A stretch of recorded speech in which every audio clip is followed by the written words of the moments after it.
Дараагийн мэдээлэл танилцуулъя. Америкийн нэгдсэн улс болон Хятадын хооронд худалдааны яриа хэлцээ Лондон хотод болно. За энэ бол өнөөдөр буюу даваа гарагт болохоор товлогдсон. За энэ уулзалт бол Америкийн зүгээс одоо Хятадтай бий болоод байгаа худалдааны асуудлаа шийдвэрлэх зорилгоор за тарифын асуудлыг шийдвэрлэх за цаашдаа бол хоёр улсын худалдаанд гол тэг болж байгаа худалдааны алдагдлыг бууруулах чиглэлд одоо талууд ярилцах гол алхам бий болох ийм уулзалт болно. За энийг бол зах зээлд одоо ажилладаг бизнесүүд олон улсын санхүүгийн байгууллагууд за мөн зах зээлийн оролцогчд бол маш талархан хүлээж авч байгаа. За Америкийн нэгдсэн улсын ногдуулсан тарифын бодлогын улмаас бол хоёр талын худалдаанд бол ихээхэн эрсдэл үүсэн. За энэ бол эргээд дэлхийн эдийн засагт бол сөрөг нөхцөл байдал за тааварлахгүй нөхцөл байдлыг үүсгэж байгаа. За үүнээс болоод бизнесүүд ихээхэн эрсдэлтэй байгаа учраас энэхүү хоёр талын яриа худалдааны холбоотой яриа хэлцэг ихээхэн одоо анхааралтай ажиглаж байгаа юм. За Америкийн нэгдсэн улсын ерөнхийлөгч Дональд Трампын засаг захиргааны 3 өндөр албан тушаалтан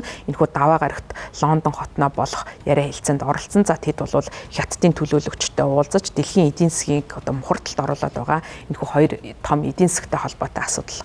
За тэр дундаа худалдааны нэг шийдвэрлэх зорилгоор хилцээхийн. За энэ хилцээнд Америкийн нэгдсэн улсыг төлөөлж Америкийн сангийн сайд Скотт Бессенет, худалдааны сайд Ховард Лютник, за мөн худалдааны төлөөлөгч Джеймсон Грирер нар бол яриа хэлцээнд оролцсон гэдгийг Америкийн ерөнхийлөгч Дональд Трамп өөрийн Truth Social платформ дээр нийтлсэн постонд дурдсан байна. Гэхдээ яриа хэлцээтэй холбоотой илүү дэлгэрэнгүй мэдээллийг дуртаагүй байна. За бүгд найрамд Хятад ард улсын гадаад харилцааны яам бэм гарагт бас мэдээлэл гаргасан. За энэхүү яриа хэлцээнд бүгд найрамд Хятад ард улсыг төлөөлж ерөнхий сайдын оролцогч Хелен 6 сарын 8-наас 6 сарын 13-ны хооронд Их Британд байна.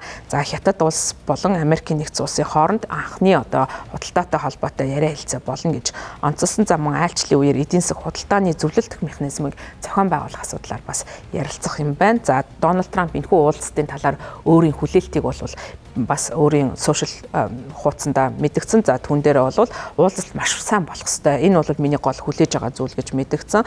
За худалдааны хурцтмал байдал, за мөн чухал ач холбогдолтой, ашигт малтамжтай холбоотой асуудал бол хоёр талын яриа хэлцээнд гол яригдах асуудал байна. За Дональд Трампын хувьд пүрэв гарагт бүгд найрамд Хятад ард улсын дарга Ши Жинпинтэй уцаар ярьсан. За мөн л бол хоорондоо харилцаагаа хэрхэн одоо сайжруулах талаар ярилцсан. За мөн харилцан одоо айлчлах асуудлаар бол ярилцсан байна. За энэ хоорондоо бол энэ тухайн одоо засаг захиргаанд ажиллаж байгаа ажилтнуудыг яриа хэлцээ хийх одоо асуудал бол хоёр талын ерөнхийлөгчдийн харилцан одоо уулзалт айлчлал болохоос өмнө хийгдэх ёстой гэдгийг талууд онцлсан байна. За одоогийн байдлаар бол хоёр тал бол үндсэндээ худалдааны дайнд орсон байгаа. За Америкийн нэгдсэн улсын хувьд бол Хятадын нийлүүлж байгаа ихэнх бараа бүтээгдэхүүнд бол татвар ногдуулах ийм шийдвэрийг гаргасан. За зарим бүр энэ одоо худалдааны маргаан ихээхэн одоо хурцсан үедээ Америкийн ерөнхийлөгчийн зүгээс 3 оронтой тоо хүртэлх одоо ийм татварыг ногдуулсан ийм жишгтэй байгаа. За харин нөгөө талаар бол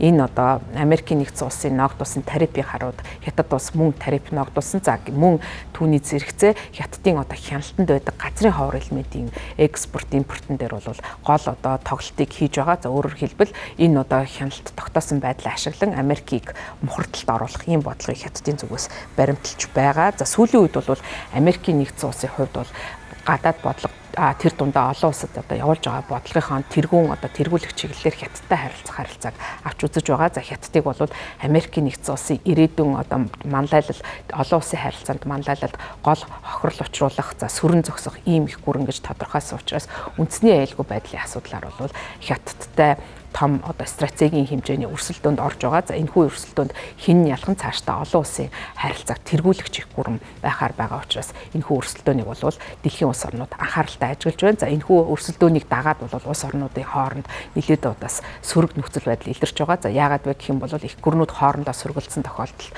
жижиг болон дунд гүрнүүд аль нэг талыг нь дагах юм шаардлагатай нөхцөл байдал үүсдэг. За энэ нь бол эргээд Монгол зэрэг орнуудад бодлогын сонголтыг нь хумих ийм аюултай нөхцөл байдал үүсгэж байгаа. За тийм учраас олон улсын харилцааг улам бүр одоо түүхтэй за мөн одоо аюултай нөхцөл байдал хүлээж байна гэж ажиглагчид үзэж байгаамаа.